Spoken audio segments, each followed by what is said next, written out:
Em nome do Pai, do Filho, do Espírito Santo. Amém. Reflexão do dia 7 de fevereiro de 2025, quarta semana do Tempo Comum, sexta-feira, cor litúrgica verde. Santo do dia, São Ricardo, governante caridoso, com 3 filhos santos, uma família santa. Século VII, Inglaterra. São Ricardo foi rei da Inglaterra no século VII.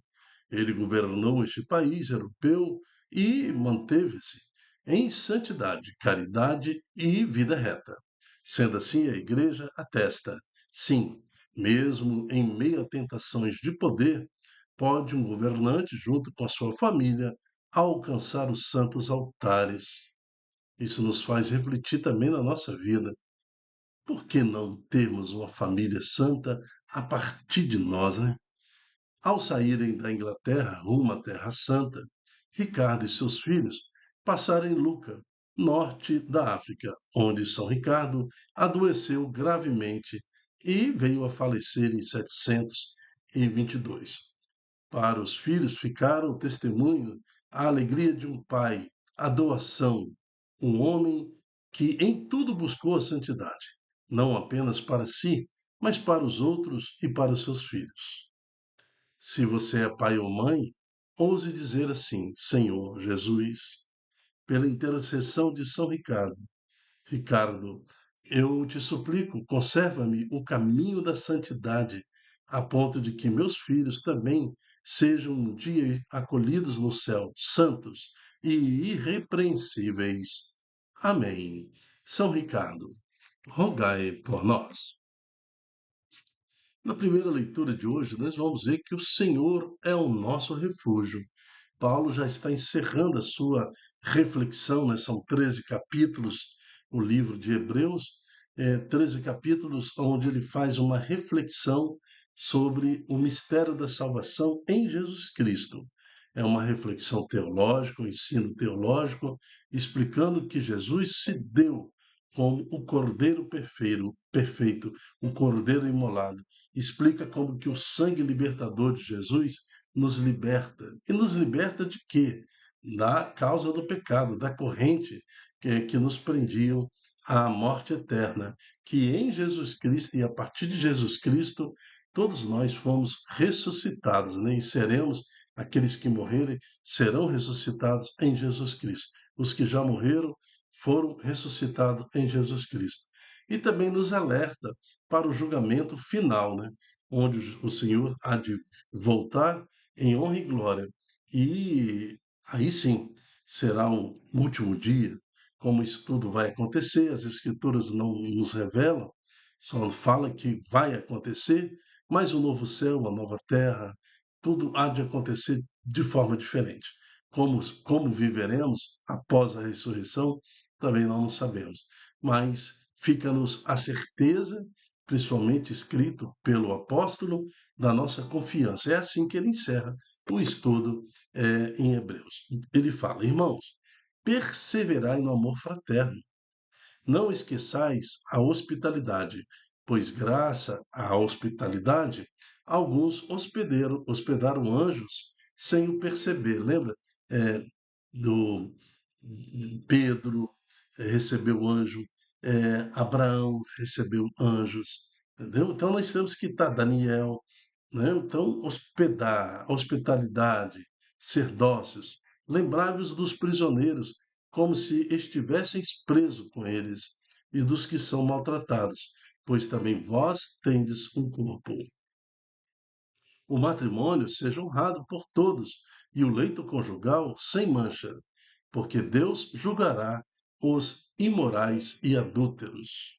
São recomendações agora que Paulo está fazendo à igreja, Paulo está fazendo aos seus, para que perseverem em santidade.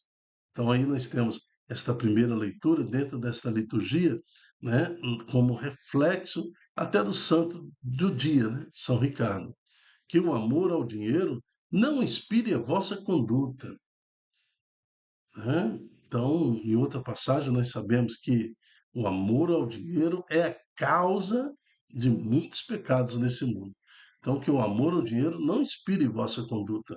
Contentai-vos com o que tendes, porque ele próprio disse: Eu nunca te deixarei, jamais te abandonarei. Então, nós temos essa promessa de Deus. Aquele que vive o seu batismo, aquele que vive intensamente o amor de Deus, jamais será abandonado. Eu nunca te deixarei, jamais te abandonarei. De modo que podemos dizer com ousadia, né? O Senhor é meu auxílio, jamais temerei. Que poderá fazer-me o homem? Então, vou repetir esse versículo. O Senhor é meu auxílio, jamais temerei. Que poderá fazer-me o homem? Lembrai-vos de vossos dirigentes que vos pregam a palavra de Deus. Então, nesse momento, lembra do seu bispo, do seu padre, do diácono, lembra daqueles que estão à frente, coordenando pastoral, serviço, movimentos. Lembramos dos leigos consagrados, lembramos de todo o corpo eclesial, de todos aqueles que receberam da parte de Deus a importante missão, o munus, a autoridade de pregar e ensinar a nossa a nós a palavra de Deus. Lembrai-vos de vossos dirigentes que vos pregaram a palavra de Deus. E considerando o fim da sua vida, imitai-lhes a fé. Jesus Cristo é o mesmo, ontem e hoje e por toda a eternidade. Palavra do Senhor, graças a Deus. O salmo de hoje é o Salmo 26. O Senhor é minha luz e salvação. O Senhor é minha luz e salvação. De quem eu terei medo? O Senhor é a proteção da minha vida. Perante a quem eu temerei? Eu quero até chamar a atenção de como é que Paulo, fazendo a reflexão de todo o livro do Hebreus, como é que ele cita os Salmos, né? Eu nunca te deixarei, jamais te abandonarei, né? O Senhor é meu auxílio, jamais temerei. Quem poderá me fazer, que mal algum poderá fazer-me um homem? Como é que ele cita Isaías com uma frequência também, e também o Pentateuco, quando ele cita, reforçando toda a história de Jesus, a história da salvação. Retornando aqui ao Salmo, depois no terceiro versículo ele fala: Se contra mim um exército se armar, não temerá meu coração. Se contra mim uma batalha estourar, mesmo assim confiarei. O Senhor é minha luz. O Senhor é minha salvação. Eu quero, nesse salmo, reportar também aquela oração que nós fizemos, que todas as pessoas, se você é pai e mãe, ouse dizer assim, ó: Senhor Jesus, pela intercessão de São Ricardo, eu te suplico, conserva-me no caminho de santidade, a ponto de que meus filhos também sejam um dia acolhidos no céu, santos e irrepreensíveis. Amém. Né? Então é isso que o Salmo nos pede. O Senhor é minha luz e minha salvação. Evangelho, em Marcos capítulo 6, de 14 a 29, que vai nos recordar também a morte de João Batista, aquele que perseverou, mesmo perdendo a cabeça. Uma voz é silenciada, mas a palavra de Deus não é silenciada. Ela é proclamada agora com mais um alicerce, com mais uma substância, né? O sangue dos mártires. Então, essa palavra de Deus, a igreja que nós temos hoje, a fé que nós recebemos, está lastreada. Quando você olha para o passado, você vê corpos e corpos, sangues e sangues, dos justos e dos mártires, do sangue, dos santos, mas a palavra de Deus vem percorrendo século por século. Como é que a autoridade política, desde a época antes de Jesus, intensamente no tempo de Jesus, nos primeiros séculos, quanto sangue, como é que incomoda a palavra de Deus? Até o nome pronunciado de Jesus incomoda as nações. Até os dias de hoje é assim. Por isso tanta perseguição.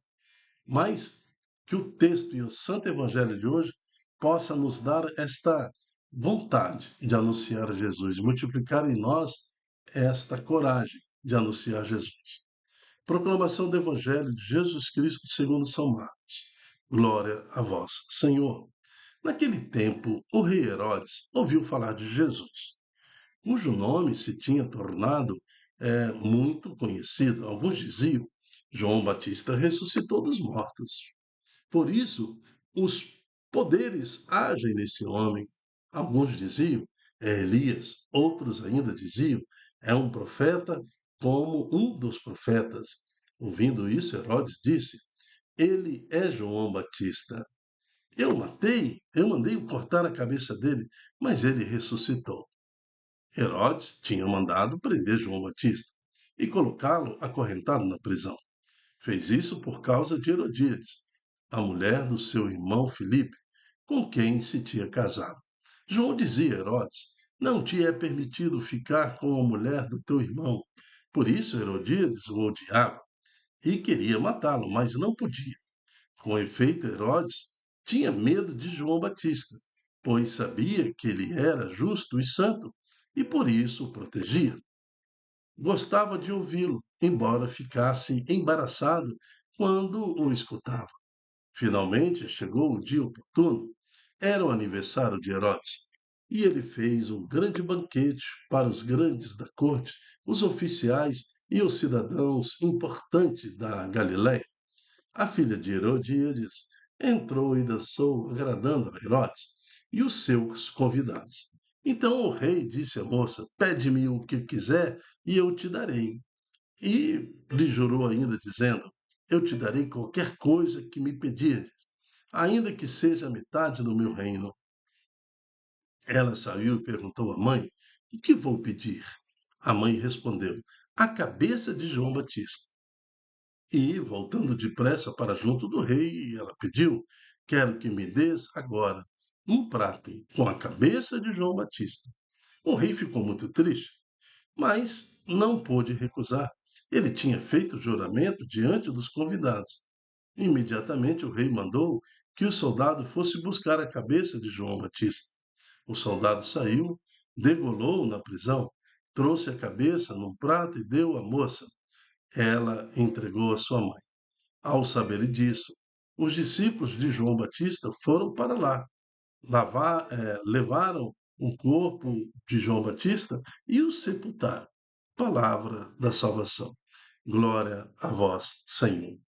Olha só o que significava para Jesus ser comparado a João Batista, ser comparado aos profetas, ser comparado a Elias.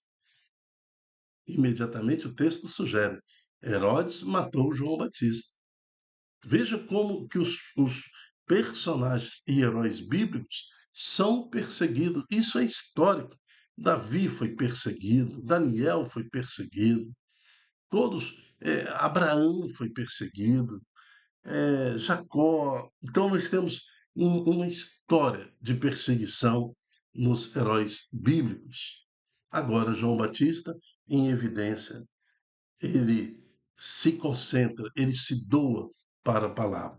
É necessário, então, a morte de João Batista para que a palavra fosse de fato proclamada. É necessário a morte dos justos, é necessária a morte dos mártires, não pela vontade de Deus, mas pela perseguição humana, para que, alicerçado nesses homens e mulheres santos, a palavra se multiplique, a palavra tomou corpo, assim como na argamassa você mistura cimento, você mistura areia, você mistura o concreto, assim na argamassa da igreja, o principal elemento é o sangue dos mártires. Então, quando nós vamos numa missa, quando nós participamos de uma ação de evangelização dentro da igreja, nós estamos ali construindo, alicerçando a igreja neste século com um ingrediente importante, sabendo que tudo que fazemos pela igreja, com a família, nas orações, com o nosso testemunho, nós estamos honrando os nossos antepassados, vovô, vovó, bisavô, tataravô, tataravó, que também deixaram nesta argamassa chamada igreja, aquilo que constrói a igreja, na fé que recebemos, parte de suas vidas, consumindo-se totalmente para a palavra de Deus, né? E nós também somos agora convidados, assim como João Batista, ser o João Batista desta geração, nos consumindo também inteiramente para o anúncio da palavra do Santo Evangelho. Que o santo nome de Jesus possa nos proteger e cumpra-se na nossa vida o que está falado no Salmo, né? Se contra mim um exército se armar, não temerei meu coração. Se contra mim uma batalha estourar, mesmo assim confiarei. O Senhor é minha luz e salvação. De quem eu terei medo? O Senhor é a proteção da minha vida. Perante quem eu temerei? O Senhor é minha luz e salvação. Amém. Eu me chamo Dilton Góes. O nosso projeto chama-se Ai de mim se não evangelizar. E dentro desse projeto nós temos a reflexão do dia, que é um programa diário com o objetivo de estudar as palavras que compõem a liturgia do dia. Eu quero te fazer o convite.